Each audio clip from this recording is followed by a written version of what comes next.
Avant les vacances, on avait commencé à regarder des trouvailles qu'on avait faites. Je crois que c'est l'inspiration du Saint-Esprit dans le livre du Deutéronome.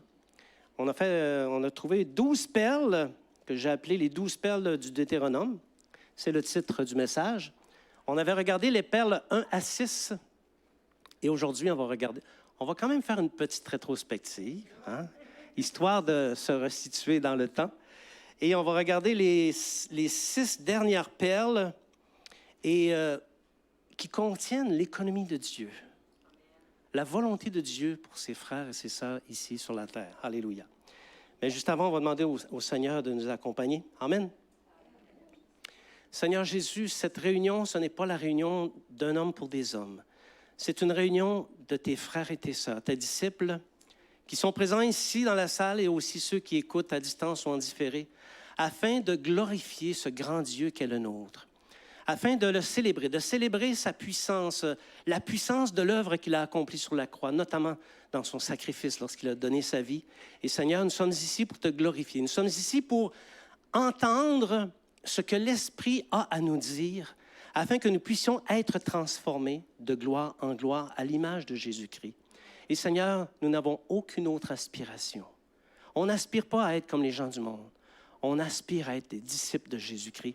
Et c'est pourquoi, Seigneur, nous te demandons de prendre nos cœurs, de prendre nos âmes, de nous saisir, de déraciner ce qui n'est pas de toi en nous et de planter, de semer tout ce qui vient de toi. S'il y a des fardeaux, des soucis, des troubles qui nous empêchent d'être attentifs, Seigneur, nous les prenons, nous les déposons au pied de ta croix. Fais de nous ce que bon il te semble. Nous le demandons au nom de Jésus. Amen. Alors, lorsque j'ai lu le livre du Deutéronome, vous savez, on lit les livres 1 fois, 2 fois, 3 fois, 4 fois, 5 fois, 6 fois, 10 fois. Et puis on dirait, chaque fois on trouve quelque chose. Après 44 ans de vie chrétienne, on découvre encore, 45 ans, merci.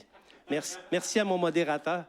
45 ans de vie chrétienne, on découvre encore des choses extraordinaires. Je suis estomaqué de la richesse des Écritures. Et oui, le Deutéronome nous parle des pérégrinations du peuple. Les pérégrinations, c'est tous les allées et venues qu'ils ont fait pendant 40 ans dans le désert. Le Deutéronome nous parle de la loi. Il nous donne un bon descriptif de la loi. Mais il se trouve aussi des perles. J'ai appelé ça des perles de vie, parce que qui les met en pratique, ça attire la faveur de Dieu. Et qui a besoin de la faveur de Dieu? On a tous besoin de la faveur de Dieu. J'en ai dénombré 12 et je vous les présente. Vous savez que le livre de Deutéronome, c'est comme un testament spirituel. On a vu quelques testaments spirituels ces derniers temps, le testament spirituel de l'apôtre Pierre, le testament spirituel de l'apôtre Paul, et le Deutéronome, c'est le testament spirituel de Moïse. Et ces testaments spirituels, on pourrait faire d'avertir, avant qu'on quitte la terre, d'avertir des choses à prendre garde afin de ne pas abandonner le Seigneur, afin de persévérer dans la foi jusqu'à la fin. Si jamais un jour vous me voyez prendre le micro et vous donnez un testament spirituel qui colle à ma personnalité, bien peut-être que mes jours arriveront à leur terme à ce moment-là. Mais on n'est pas là ce matin, je vous rassure, on n'est pas là. Le livre insiste sur 12 vérités bibliques qui sont universelles et éternelles. Pourquoi? Parce que notre Dieu est un Dieu chez lequel il ne se trouve aucun changement ni aucune ombre de variation. Ces principes de vie spirituelle qui étaient présents dans le Deutéronome sont encore valables aujourd'hui, ne sont pas en relation avec la loi, ils sont en relation avec le cœur de Dieu. Ils nous présentent le cœur de Dieu. Et celui qui lit le Deutéronome et qui s'approprie ces perles, qui prend garde pour écouter ces perles et les mettre en pratique, trouvera le bonheur en permanence. Ça ne veut pas dire qu'il n'y aura pas d'épreuves. Mais même au travers des épreuves, il va trouver le bonheur et verra sa vie se prolonger sur la terre que Dieu a créée. Parce que vous le savez, si nous sommes sur la terre, c'est premièrement pour en jouir. Oui, il y a le royaume de Dieu, mais nous jouissons de la création de Dieu. Quand je regarde le soleil à l'extérieur, mon cœur est rempli de joie. Non pas pour l'adorer, je rends gloire à Dieu, je glorifie Dieu. Mais nos jours vont se prolonger parce que c'est une grâce de Dieu que d'être en vie et de pouvoir jouir de sa création sur la terre. Alléluia. Donc, ce que je viens de dire, prolonger sa vie, être heureux, c'est une vérité qui transcende des alliances. On les retrouve, ces principes, autant dans l'Ancienne Alliance que dans la Nouvelle Alliance. Et elles animent autant les fidèles, si vous lisez la Bible, autant les fidèles d'avant Jésus-Christ que ceux qui se sont convertis à Dieu suite au sacrifice du Seigneur Jésus. Alors, qui aime Jésus, aime le Père et aime faire ce qui plaît au Père. Amen.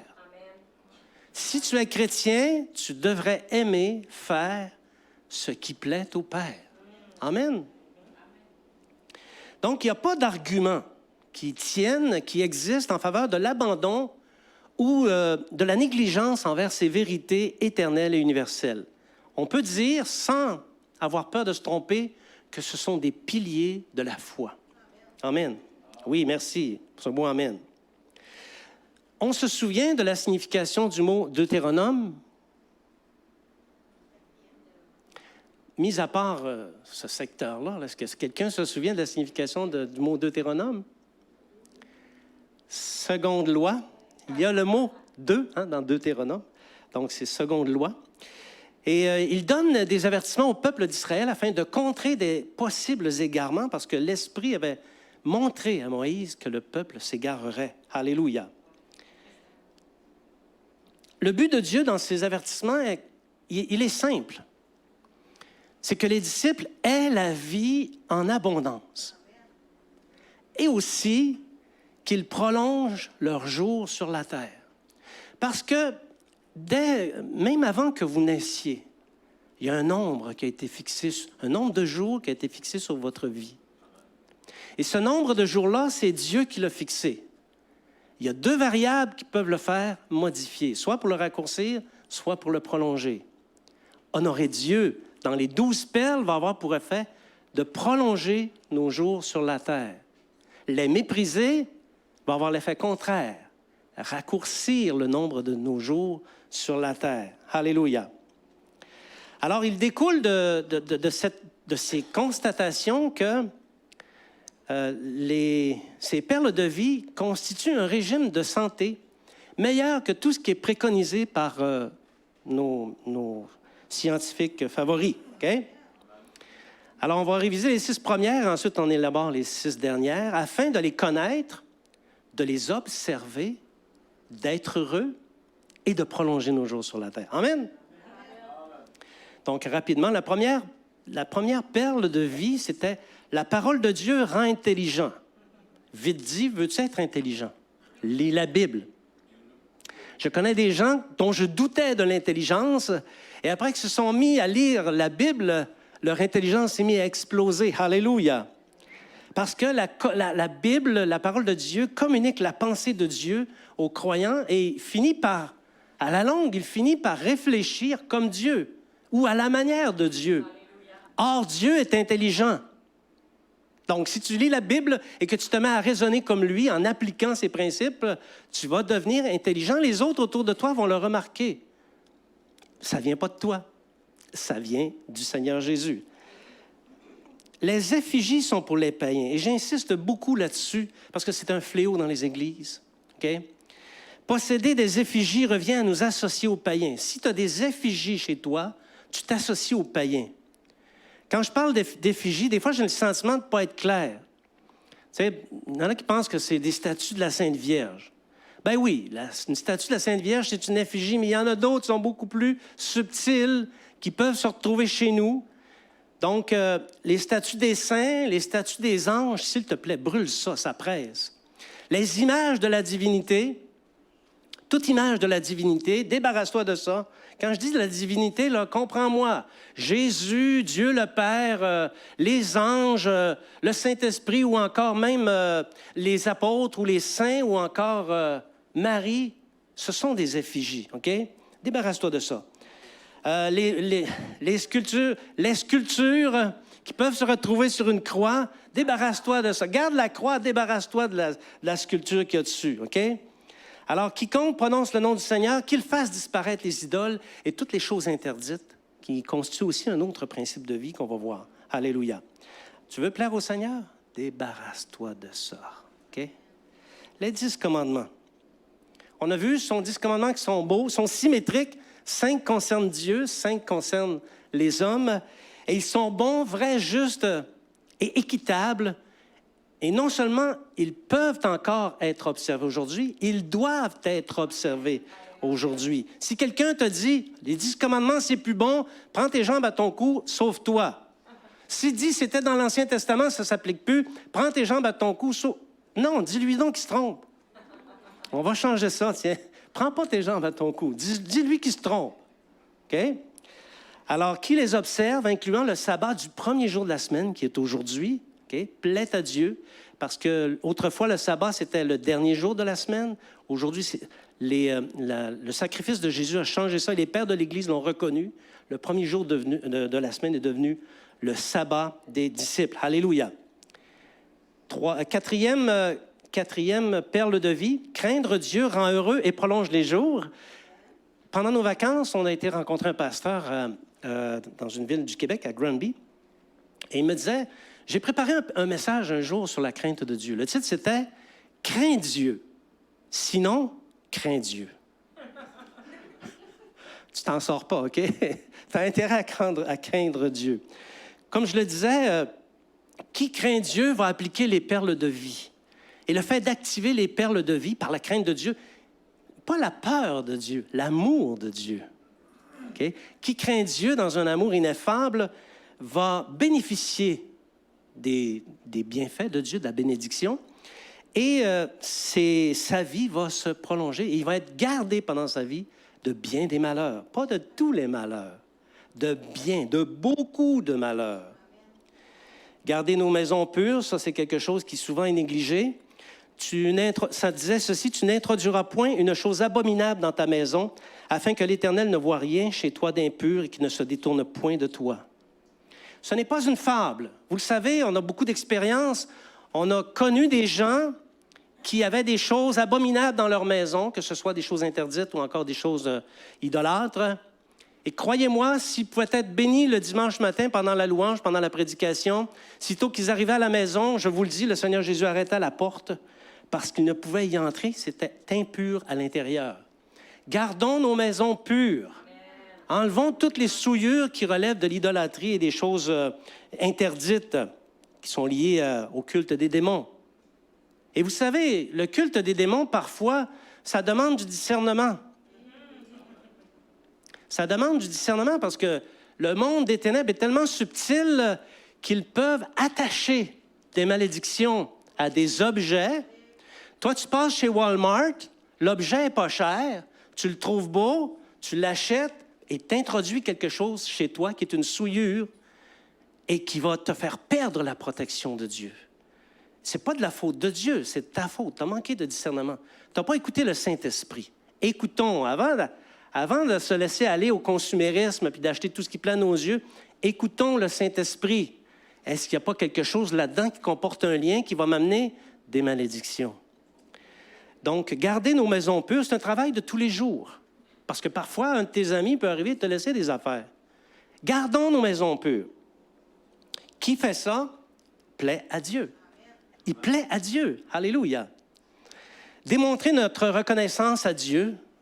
Vous savez, on n'a pas beaucoup de moyens de démontrer notre reconnaissance à Dieu. Il y a notre bouche, on peut dire merci Seigneur pour tout ce que tu fais. Alléluia, gloire à Dieu. Mais on peut aussi montrer notre reconnaissance en faisant part de nos ressources personnelles et aussi en lui donnant ce qui lui revient, la 10e partie de nos gains. En faisant ça, on plaît à Dieu. Et c'est pour nous un sacrifice de reconnaissance. On voit ça tout partout dans les Écritures. Qui fait ça, plaît à Dieu. Alléluia. C'est un principe de vie, une perle. Et on pourrait dire énormément de choses là-dessus, mais il faut qu'on se limite. Maintenant, on arrive dans le matériel neuf.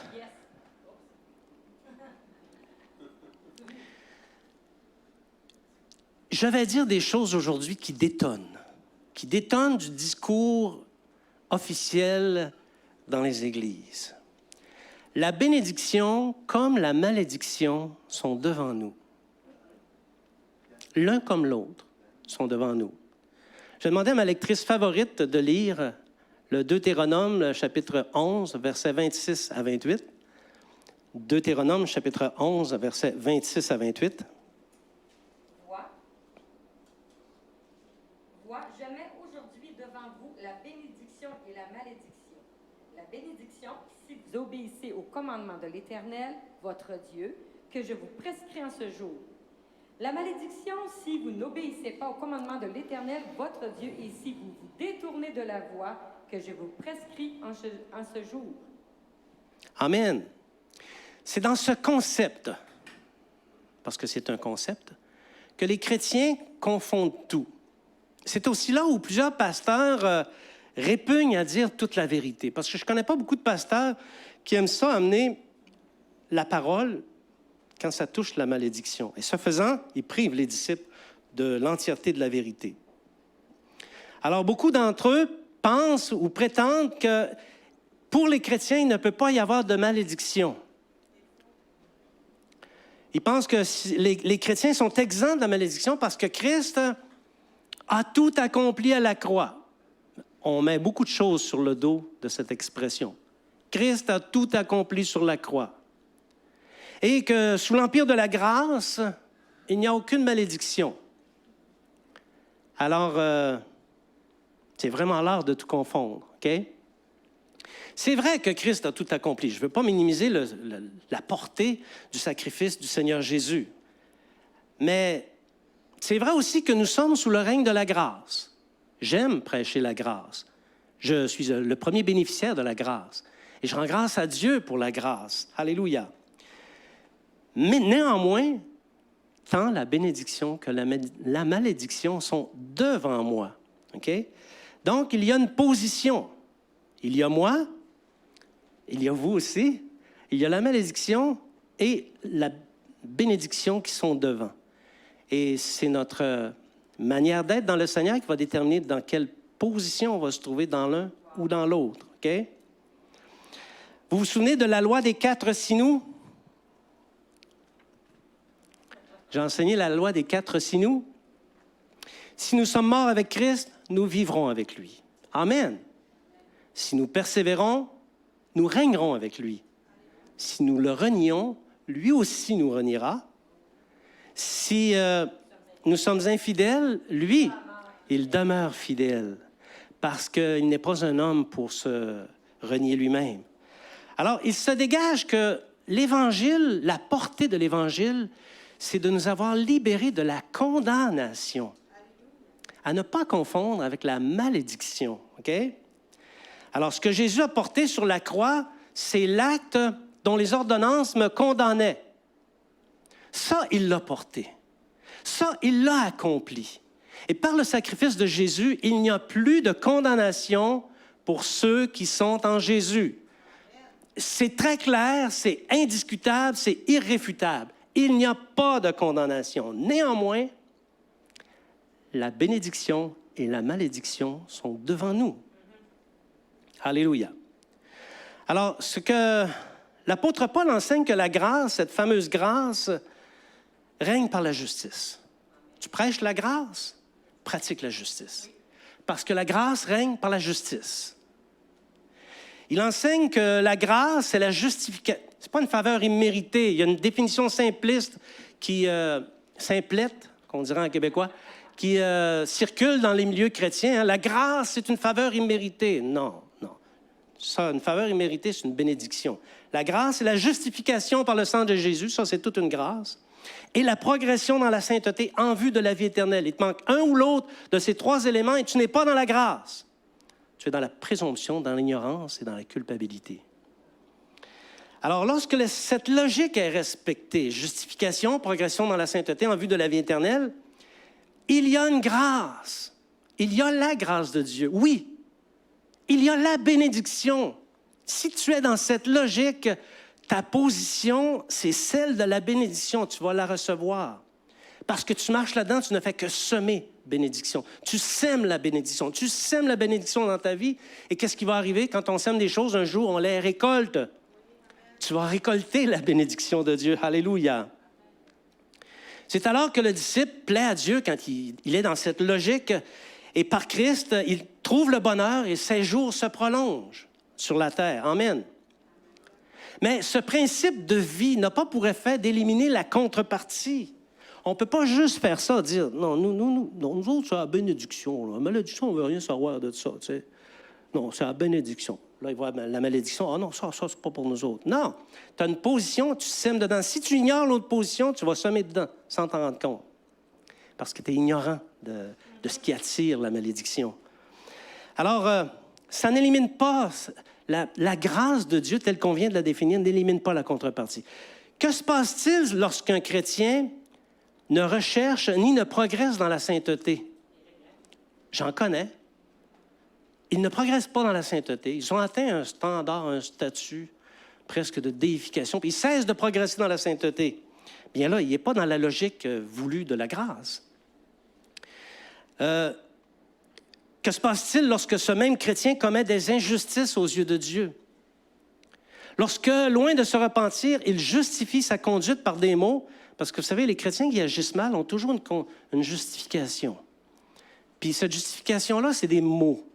Puis une fois que les mots sont lancés, l'interlocuteur pense qu'il est justifié. Mais aux yeux de Dieu, il n'y a aucune justification, là. C'est que des mots que tu as utilisés. Tu n'as pas impressionné le Seigneur pantoute. Ses principes sont encore là et tu n'es pas justifié. Ce ne sont pas des mots qui justifient. Alors, si quelqu'un continue à se justifier comme ça par des mots, perpétue une résistance qui déplaît à Dieu, que se passe-t-il pour lui? Que se passe-t-il lorsqu'il utilise le don de la grâce pour justifier l'immoralité sexuelle, le mensonge, le mépris de son frère, la fraude, la médisance, la méchanceté, le vol et toutes sortes d'autres péchés? Que se passe-t-il? Est-ce qu'il est encore dans la logique de la grâce et de la bénédiction? Toutes ces choses, tous ces péchés qui devraient avoir disparu depuis longtemps s'il est mort en Christ, que se passe-t-il pour ce frère ou cette sœur qui est dans cette logique de malédiction? Bien, voici, il déplaît à Dieu. Il déplaît à Dieu et il déplace sa position de bénédiction pour se placer sous la position de la malédiction. Il migre spirituellement de la bénédiction à la malédiction. Et à ce moment-là, il n'y a pas protection de Dieu. Quand tu changes de position ou que tu te mets à semer des choses de malédiction, tu n'es plus sous la protection de Dieu parce que tu déplais à Dieu. Un homme qui déplaît constamment à sa femme, tôt ou tard, ça finit par un divorce ou des guerres interminables. Il y a beaucoup de choses à s'inspirer de la relation de couple.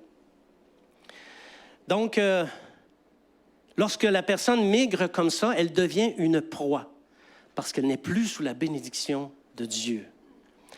Je voudrais sincèrement tenir un autre discours ce matin. J'aimerais tellement vous prêcher le Dieu bonbon. Faire des prédications qui me feraient gagner des concours de popularité, parce que je ne gagne aucun concours de popularité, je vous le garantis, OK? Mais ça fait 45 ans que nous observons ce qui se passe dans la vie des chrétiens et ça fait 45 ans qu'on voit ce principe-là. Prêcher autre chose ferait mentir les Écritures.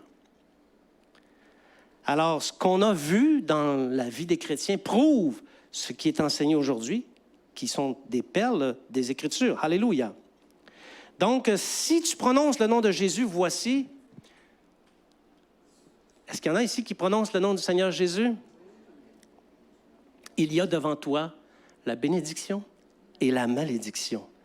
Repens-toi, porte le fruit de la repentance, progresse chaque jour dans la sainteté, et alors seulement tu vas être heureux dans ton activité et tes jours se prolongeront dans la bénédiction au milieu des vivants et de cette belle création que Dieu nous a donnée. Amen? Un bon amen là-dessus. Éloigne-toi des mensonges. Approprie-toi la vérité. OK? Mais si tu t'éloignes de ces vérités, que tu te mets à vivre nonchalamment, que tu dis, Régent, c'est ce qu'il dit, ça, là. C'est son avis, c'est son opinion. Cherche pas à faire mourir le péché, ne cherche pas à éliminer les infidélités de ta vie. Et ensuite, tu jugeras toi-même de combien de malheurs tu auras été accablé parce que tu auras méprisé le Seigneur Jésus. Ou Dieu. Parce que dans 1 Samuel 2,30, c'est exactement ce que ça dit. Et c'est Dieu qui parle dans 1 Samuel, chapitre 2, verset 30. Car j'honorerai celui qui m'honore, mais ceux qui me méprisent seront méprisés. Disciple de Jésus-Christ, plaît au Père céleste, demeure sous les auspices de la bénédiction par l'observation de cette vérité. Autre perle, lire la parole pour apprendre à craindre Dieu. On s'inspire, on est toujours dans le Deutéronome, vous l'avez deviné, hein? Deutéronome chapitre 17, versets 18 à 19. Quand il, le roi, s'assiera sur le trône de son royaume, il écrira pour lui, dans un livre, une copie de cette loi qu'il prendra auprès des sacrificateurs les Lévites. Il devra la voir avec lui et y lire tous les jours de sa vie, afin qu'il apprenne à craindre l'Éternel, son Dieu, à observer et mettre en pratique toutes les paroles de cette loi et toutes ses ordonnances. C'est quand même étonnant de retrouver une prescription comme celle-là dans la Bible, hein? Ça prouve qu'il n'y a pas seulement que Régent qui dit aux chrétiens de lire la Bible.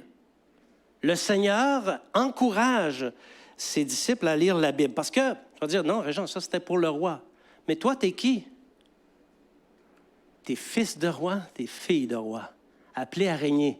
Et par conséquent, ce principe s'applique à toi aussi. Alors, persévère avec Christ si tu veux régner avec Christ. Lis la Bible à tous les jours. Il y a de l'impact à lire la Bible tous les jours.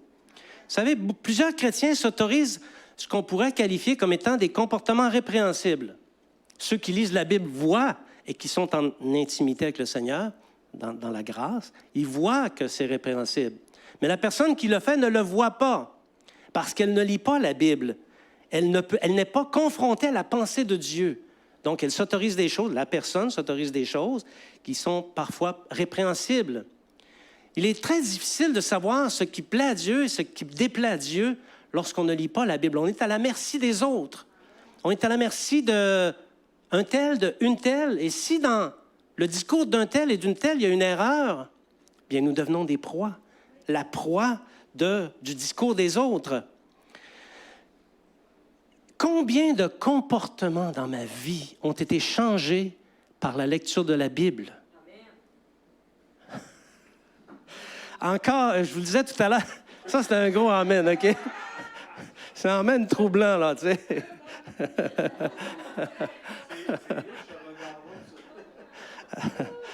Je pense qu'on va avoir quelque chose à régler tout à l'heure. Encore pendant mes vacances, la lecture de la Bible m'a amené à examiner mon cœur et à voir des choses qui déplaisaient au Seigneur. Et je suis marié, nous sommes mariés avec le Seigneur. Nous voulons plaire au Seigneur Jésus. Alors, parce que j'aime le Seigneur et que je désire lui plaire, je laisse la parole me transformer. Parfois aussi, le cycle de la vie fait en sorte qu'on échappe des choses de la parole, d'où l'importance de méditer puis de laisser le Saint-Esprit parler à nos cœurs. Alors, je vois dans la Bible les choses que Dieu déteste. Et si Dieu les déteste, il faut que je les déteste aussi. Je ne dois pas les laisser s'installer dans ma vie. Alors, je cherche à m'en éloigner. Et plus je vois les choses qu'il aime, plus je prends plaisir à pratiquer les choses qu'il aime. Je fais tout pour m'approprier ces choses. Est-ce que je suis un cas à part? Bon, ça, c'est toi, Régent, hein? Non, loin de là. Je connais des centaines de disciples qui aiment le Seigneur et qui se laissent transformer par sa parole. Aimes-tu le Seigneur? Lis la Bible à tous les jours et observe les choses qui lui plaisent tout en te détournant de ce qu'il déteste. Lis pas la Bible parce qu'il faut lire la Bible. Non, mais pour t'approprier ces choses-là. Ne va surtout pas penser en lisant la Bible que ce qui déplaisait au Seigneur par les temps passés avant la venue de Jésus, aujourd'hui lui plaît. Il y en a qui sont dans cette logique-là. Ils s'imaginent que ce qui déplaisait, ce qui l'interdisait autrefois, aujourd'hui on peut le faire, il n'y a aucun problème, on est sous la grâce. Non, non, non, non. Dieu n'a pas changé. Il n'a pas changé, OK? Alors, suis mon conseil fondé sur une perle de vie du Deutéronome. Lis, je ne suis pas très exigeant, hein? 3 chapitres par jour, 15 minutes et au moins, et tu vas apprendre à craindre Dieu. Tu vas entrer dans une dynamique beaucoup plus personnelle. Si tu fais ça, au bout de l'année, tu vas avoir lu la Bible au complet. C'est l'expérience qui fait dire 3 chapitres, ça occupe 15 minutes dans une journée.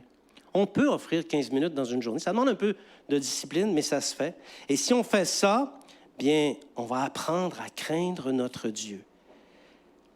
Et on sait, on doit craindre Dieu, sinon, craignons Dieu.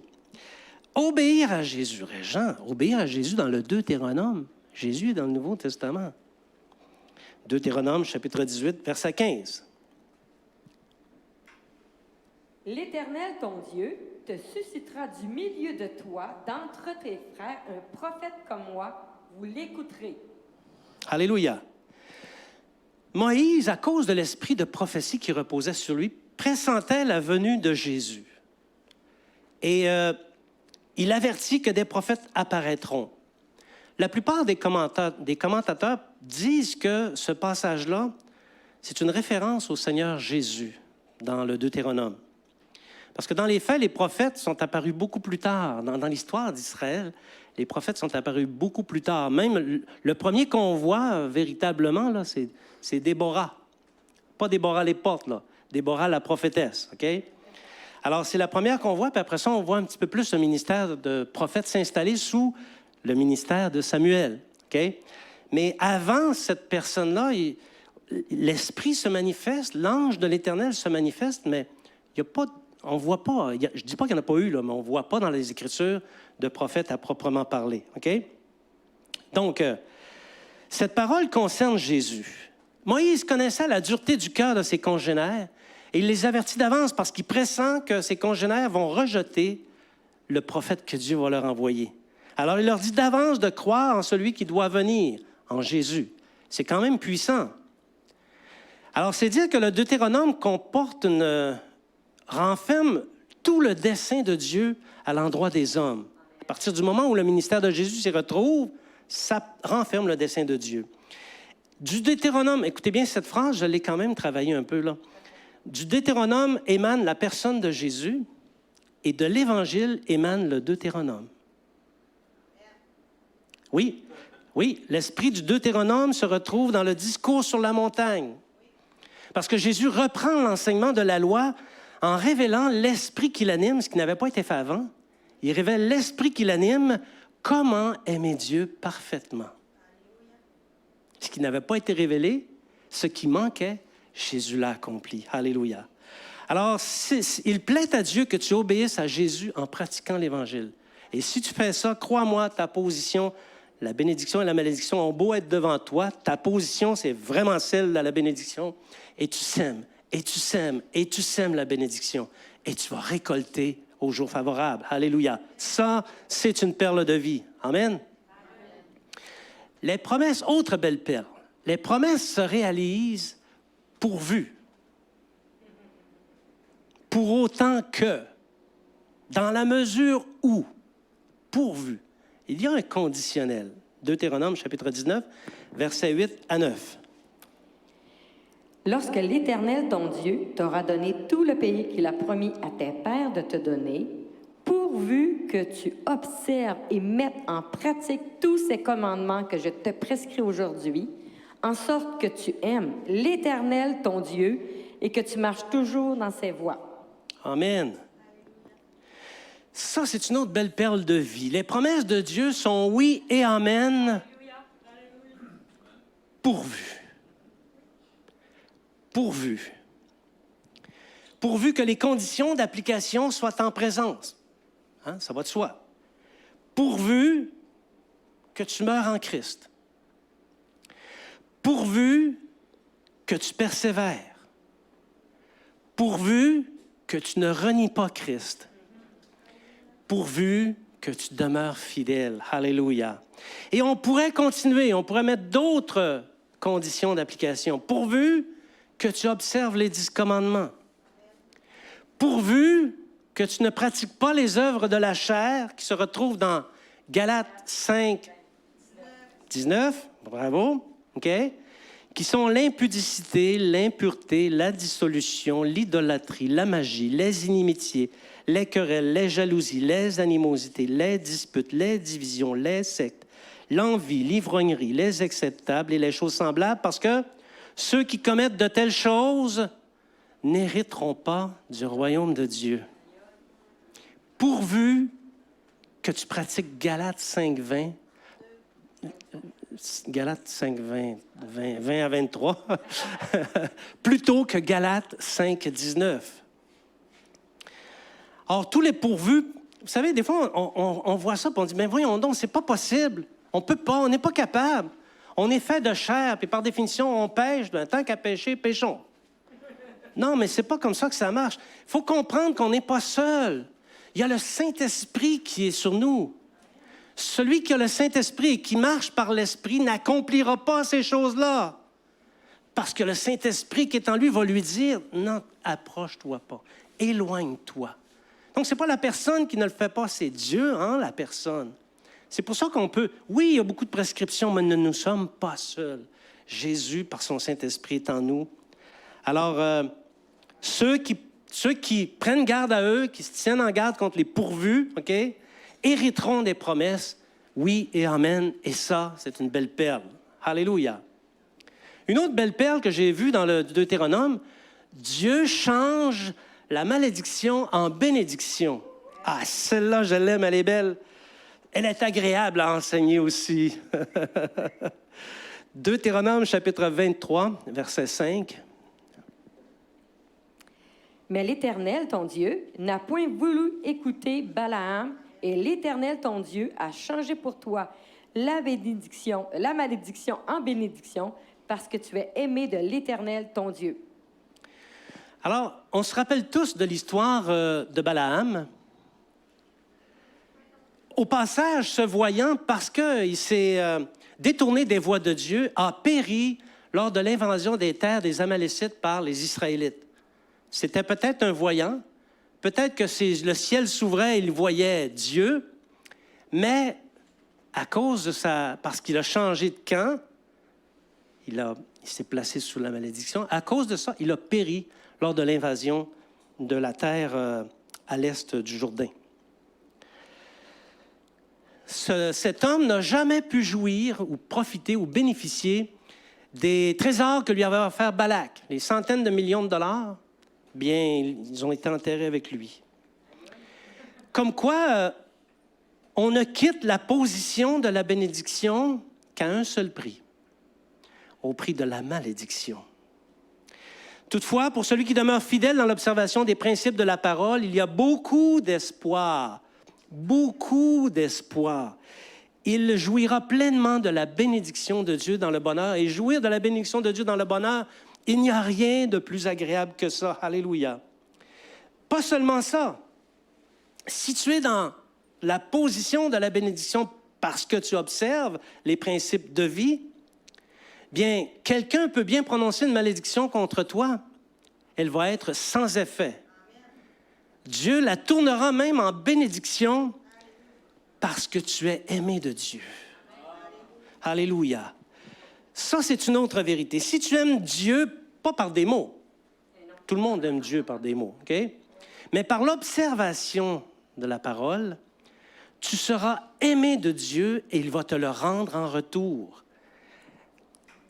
Considère que dans la vie, en tout cas, moi je l'ai vécu, je sais que vous le vivez aussi, on est entouré de Balaam et de Balak. Des gens qui nous tentent des pièges, qui veulent nous faire tomber, qui nous haïssent, qui nous veulent du mal. Ils prononcent sur nous des malédictions. Il y a des malédictions qui ont été prononcées sur nous, dans notre famille, dans notre vie, mais Dieu les a changées en bénédictions. Pourvu que nous demeurions fidèles dans notre relation d'amour avec le Père, il va changer la malédiction en bénédiction. Quelqu'un se lève contre toi et t'amène devant un tribunal, si tu es dans l'observation des 12 perles, de ces principes spirituels, quelqu'un te fait la mauvaise réputation, quelqu'un te dresse des embûches, si tu crains Dieu, demeure en paix. Ne t'inquiète même pas. Laisse aller les choses. Le Seigneur va les résoudre d'elle-même. Non seulement ça, c'est qu'au travers de sa résolution, tu vas bénéficier de sa bénédiction. Alléluia. Parce que tu plais à Dieu, il cherchera aussi à te plaire. Relation d'amour et belle perle de vie. Dernière perle de vie, arracher les racines de poison et d'absinthe. Je l'ai aimée, celle-là. Deutéronome, chapitre 29, verset 18. Qu'il n'y ait point parmi vous de racines qui produisent du poison et de l'absinthe. Belle perle de vie. Vous savez, poison et absinthe sont de la même nature. L'absinthe est un poison. Son principe actif, la tuyonne, je ne sais pas comment le dire, là. La touillonne, ça peut porter à confusion, ça. La tuyonne, c'est le principe actif de l'absinthe, et ça, c'est très toxique. Ça peut rendre fou et même tuer. Non, c'est grave, l'absinthe, c'est grave. Et c'est par l'absinthe, on s'en rappelle dans l'Apocalypse, c'est par l'absinthe que Dieu va rendre les eaux toxiques de manière à tuer des hommes et à les rendre fous, OK? Dans la période des derniers jours.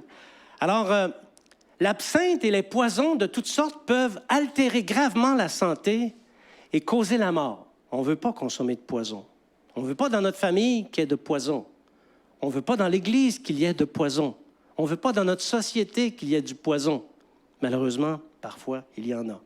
C'est une image ici que Moïse utilise de ce que peuvent produire certaines racines de poison dans l'âme et la vie spirituelle d'un chrétien. Le fait d'avoir une racine dans l'âme en soi, ce n'est pas problématique. Okay? Par contre, vous le savez comme moi, il est de la nature d'une racine de pousser. Toute racine d'absinthe qui se trouve en toi, examine-toi. Examine-toi. Si petite soit-elle, si tu ne l'arraches pas, elle va pousser. Et elle va te faire expérimenter le trouble pour toi-même et pour les gens que tu aimes, les gens qui sont autour de toi. Ils vont te faire vivre le trouble dans l'Église, dans ton milieu de travail. Examine s'il n'y aura pas du poison dans ton âme, une racine de poison. Alors, les racines de poison peuvent emporter la personne et la perdre. Il faut arracher les racines de poison. Oh, mais Régent, ça fait mal. Ben oui. Ben oui. Ça fait mal. Puis, arrache ça, ça presse. Ça va pousser si tu ne l'arraches pas. Puis une racine qui s'enracine, puis qui multiplie ses racines, plus tu avances dans le temps, plus elle est difficile à arracher. Oui. Alors, y a-t-il une racine chez toi? Arrache ça, ça presse. Matthieu 5, verset 29. Si ton œil droit est pour toi une occasion de chute, arrache-le et jette-le loin de toi, car il est avantageux pour toi qu'un seul de tes membres périsse et que ton corps entier ne soit pas jeté dans la géhenne. Des racines comme celles-là qui sont toxiques pour l'âme et qui sont mauvaises, il y en a plusieurs. L'amour de l'argent. L'argent, il n'y a pas ça dans l'Église. Excuse-moi. Ouvre tes yeux. Ça presse. Il y en a, OK? L'amertume, racine, qui est un poison. Une soif de vengeance. La convoitise, ce que l'autre a, je le veux. Quitte à prendre tous les moyens pour l'avoir. La jalousie. Combien de choses, combien de comportements les chrétiens ont qui sont entièrement motivés par la racine de la jalousie. L'ambition, etc., etc., etc. Il y en a de nombreuses. Identifie une possible racine chez toi. Et s'il y en a une, arrache-la, sinon elle va pousser, elle va empoisonner ta vie, elle va te rendre fou ou elle va te faire abandonner les voies du Seigneur. Tu vas perdre les belles promesses du Seigneur au point de manifester ce poison qui est dans ton âme. Alléluia. Soit tu vas l'arracher, tu vas gagner, soit elle va pousser, elle va gagner. Arrache-la. J'invite Cynthia. On est maintenant à la conclusion. Alors, ça complète l'examen des 12 perles de vie du livre du Deutéronome. Vous savez, si le Seigneur nous révèle ces choses-là, je considère que ce sont des révélations, c'est une démonstration de son amour envers nous. Il nous aime d'une manière inconditionnelle. Je me sens aimé quand je fais des découvertes comme celle-là dans les Écritures. Le Seigneur a veillé à accomplir son dessein d'amour jusqu'à venir parmi nous, donner sa vie en rançon afin de nous racheter, afin de nous faire grâce de la vie éternelle. C'est un amour parfait. Cette relation d'amour n'est pas à sens unique. Elle ne peut pas être à sens unique non plus. On ne peut pas être constamment des consommateurs, des gens qui reçoivent la bénédiction. Bénédiction, bénédiction, bénédiction, bénédiction. Non, on ne peut pas recueillir uniquement les avantages et pas donner ce qui revient à Dieu. Ils sont à nous, les avantages, mais il faut remettre à Dieu ce qui appartient à Dieu. Alléluia. Il y a un retour d'amour vrai et authentique à offrir à Dieu. Comment? En mettant en pratique notamment ces 12 perles. C'est pourquoi il te faut les méditer. Il te faut te les approprier, il faut les croire, il faut les observer parce que ce sont des paroles de vie qui te gardent dans l'espace bénédiction, qui te maintiennent dans l'espace bénédiction. Alors, si tu t'es repenti de tes péchés un jour, mais que tu as abandonné ces perles de vie pour toutes sortes de raisons, tu es dans la désobéissance. Mais si tu te les appropries, tu es dans l'obéissance. Alors, il faut entretenir en nous, veiller à entretenir cette vie nouvelle qui est en nous afin de plaire à notre Dieu. Nous devons plaire à notre Dieu. Le Seigneur, par sa grâce, nous a inscrit dans sa parole lui-même la manière de lui offrir un culte agréable. On n'est pas laissé devant le vide. Il nous dit comment faire un culte agréable. Tout ce qu'il nous reste à faire, c'est observer les principes de vie, les 12 perles du Deutéronome, parce que ce sont 12 manières qui plaisent à Dieu. Quand tu fais ça, tu es sûr que tu plais à Dieu. Tu es sûr que tu te maintiens, même si tu es né de nouveau, que tu te maintiens dans l'espace bénédiction. Alléluia. Merci Seigneur Jésus. Pratiquons ces choses afin de semer la bénédiction, semer notre amour envers Dieu, recevoir aussi l'amour de notre Dieu. Connaissons l'espace malédiction et tenons-nous éloignés de l'espace malédiction. Deutéronome chapitre 30, verset 19, la deuxième partie, verset 20. J'ai mis devant toi la vie et la mort, la bénédiction et la malédiction. Choisis la vie, afin que tu vives, toi et ta postérité, pour aimer l'Éternel, ton Dieu, pour obéir à sa voix et pour t'attacher à lui, car de cela dépend ta vie et la prolongation de tes jours. Amen. Amen. Je vous invite à vous lever.